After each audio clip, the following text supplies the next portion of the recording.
यावेळी पहलगाम हल्ल्यात पाकिस्तानचा हात होता हे सैन्याच्या वतीनं स्पष्ट करण्यात आलंय।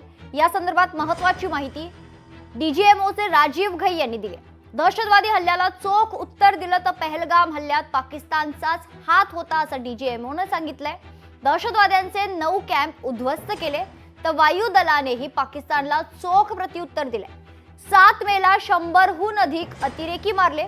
ऑपरेशन सिंधूर दहशतवाद्यांना उत्तर देण्यासाठीच राबवण्यात आले। तर तीनही सैन्य दलांच्या पत्रकार परिषदेत या संदर्भात स्पष्टीकरण देण्यात आले। आम्ही फक्त दहशतवाद्यांना टार्गेट केलं अशी माहिती डीजीएओ ने दिली आहे। तर पाकिस्तानी नागरिक आणि आर्मी यांना टार्गेट केलेलं नाही असं देखील स्पष्ट करण्यात आले।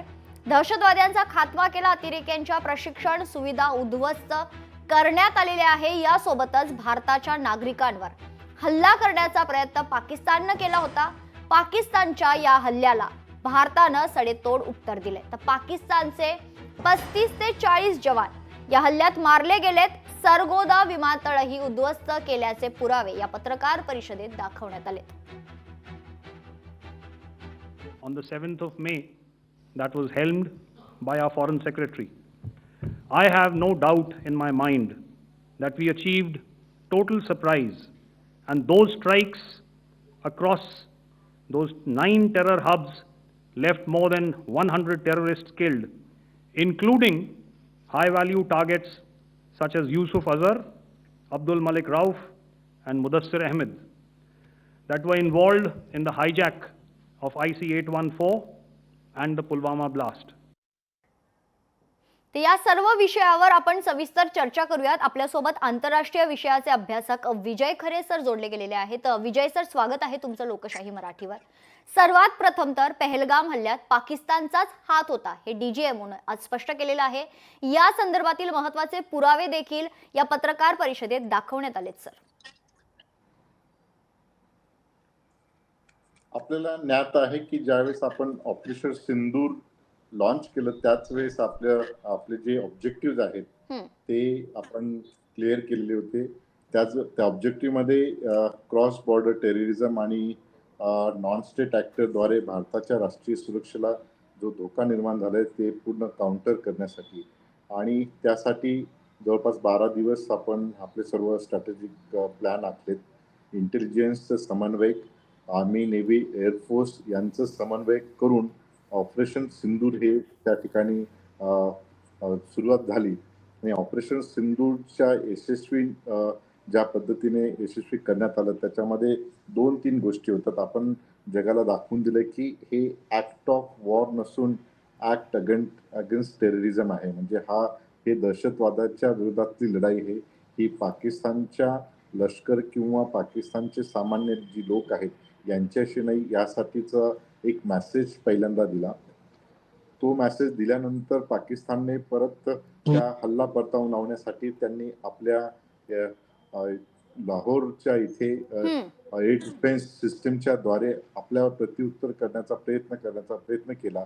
त्यावेळेस त्याच्यानंतर आपण त्यांचे जे टार्गेट्स होते ते आपण अनमॅन व्हेइकल आणि ड्रोनद्वारे नेस्तनाबूत केले आणि इतर ज्या ठिकाणी ज्यांचे जे स्ट्रॅटेजिक बेसिस होते, म्हणजे पहिल्या दिवशी आपण 9 ठिकाणी हल्ले केलेत। त्या 9 ठिकाणांपैकी त्या 5 जे हल्ले होते ते 5 पाक ऑक्युपाईड काश्मीरमध्ये होते आणि विशेषतः ते जे स्ट्रॅटेजिक ट्रेनिंग सेंटर्स होते दहशतवाद्यांचे, याचे लष्कर तोयबा आणि इतर प्रमुख नेत्यांचे, ते डिस्ट्रॉय केले आणि आज पत्रकार परिषदेमध्ये त्याचे प्रूफ दाखवण्यात आले। मला असं वाटतं की ह्या पद्धतीचं जे पहिल्यांदाच अशा पद्धतीचं कोऑर्डिनेशन तिन्ही दलांमध्ये करून त्या ठिकाणी ही ऍक्टिव्हिटी म्हणजे ऑपरेशन सिंधूर राबवलं गेलं। या ठिकाणी फक्त सामान्य माणसाच्या काही ज्या शंका, म्हणजे सामान्य एक लेमॅन जो आहे याविषयी चर्चा करत असताना की आधुनिक जी वर्ल्ड हिस्ट्री जी आहे, आधुनिक जागतिक जो इतिहास आहे त्याचा जर विचार केला तर 3 दिवसांमध्ये अशा पद्धतीची कुठलीही लष्करी कॅम्पेन जी आहे हे लगेच थांबलेलं नाही। म्हणजे रशिया युक्रेन 1000 दिवसापेक्षा जास्त युद्ध आता सुरू आहे।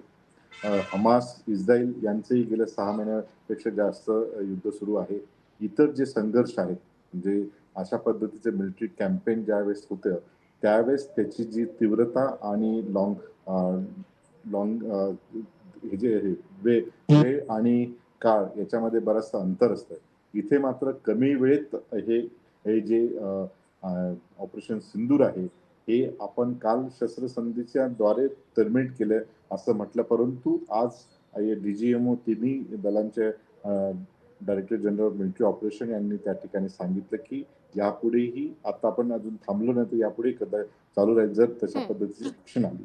मला असं वाटतं, की या सर्व गोष्टी ज्या आहेत एक या स्ट्रॅटेजिकली आणि सुरक्षेच्या दृष्टिकोनातून आपण नीट बघितल्या पाहिजेत.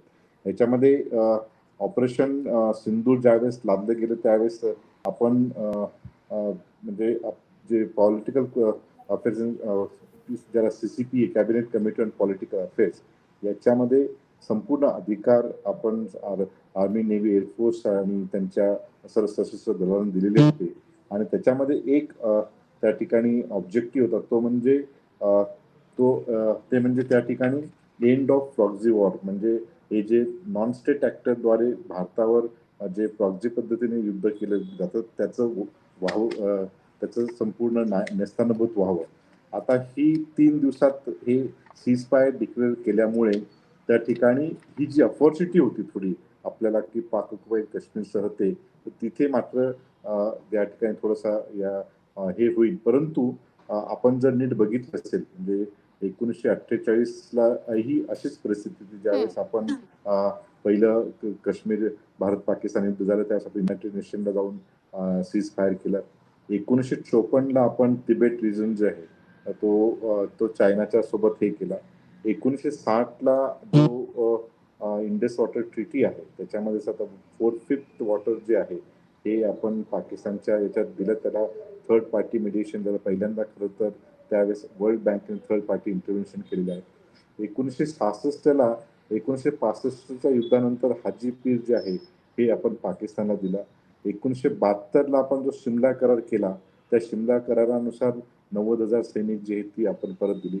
2021ला चीन गलवान आणि हे बाकीचे झाल्यानंतर 21-20 नंतर आपण कैलास सरोवरचे जे स्ट्रॅटेजिक आपले काय हाईटवर जे बेसिस होते त्या ठिकाणी आपण विड्रॉल केले. आणि आता जे 2025 मध्ये हे जे ऑपरेशन सिंदूर केलं हे सिंदुराचं अल्टिमेट असं भारतीयांना अपेक्षित होतं, की आता पाक ऑक्युपाईड काश्मीर भारत पुन्हा घेणार आणि एकदाच हा प्रश्न निकाली निघणार. म्हणजे आपण ज्याला म्हणतो एक तो जॉय ऑफ विक्ट्री असा शब्द वापरतात खरं तर आमच्या लष्करी भाषेमध्ये, की जिथे आपण यश आहे तिथे आपण पुन्हा बॅकट्रॅक्टर जातो की नाही अशी सामान्य माणसाची भूमिका आहे. आणि म्हणून आज आपल्याला असं दिसेल की सोशल मीडिया आणि विरोधी पक्षासह इतर लोकांची आता त्याच्यावर चर्चा सुरू झाली. परंतु सर आज एकंदरीतच काय तर पाकिस्तान DGMOनी मात्र क्लिअर केलेलं की ऑपरेशन सिंदूर हे स्थगित नाही. जर तशा पद्धतीचे कारवाई झाल्यात तर पुन्हा त्याला काउंटर अटॅक होईल. आणि हे निश्चित आहे की आपण कुठेही लष्कराच्या म्हणजे पाकिस्तानचं लष्कर जे आहे म्हणजे एअर बेसिस त्याचे डिस्ट्रॉय केलेले आहे. आणि आपण ज्यावेळेस युद्धाची तयारी करतो आणि युद्धाचं डेमॉन्स्ट्रेशन करतो, डेमॉन्स्ट्रेशन जे असतं ते डेमॉन्स्ट्रेशन हे अल्टिमेट ऑब्जेक्टिव्ह जे आहेत ते अल्टिमेट ऑब्जेक्टिव्ह साध्य करण्यासाठी असतं. म्हणजे लष्करी कॅम्पेन जेवढे असतात ते लष्करी कॅम्पेनचे डेमॉन्स्ट्रेशन नसतात तर त्याचे अल्टिमेट ऑब्जेक्टिव्ह साध्य करण्यासाठी करतात. आणि म्हणून या ठिकाणी आपण जी कारवाई केलेली आहे ही आपण पॉलिटिकली, स्ट्रॅटेजिकली, इकॉनॉमिकली हे या ठिकाणी यश आहे.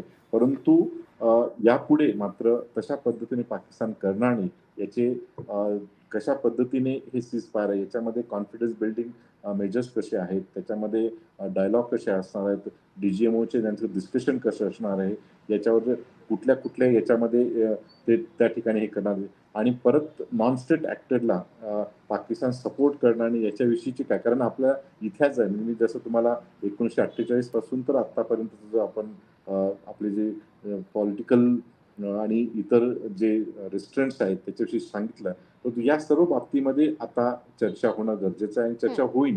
परंतु ऑपरेशन सिंदूर जे आहे म्हणजे एक आजच्या या पत्रकार परिषदेनंतर आपल्याला एक क्लिअर जाणवलं की त्या ठिकाणी ऑपरेशन सिंदूर हे टर्मिनेट केलेलं नाही.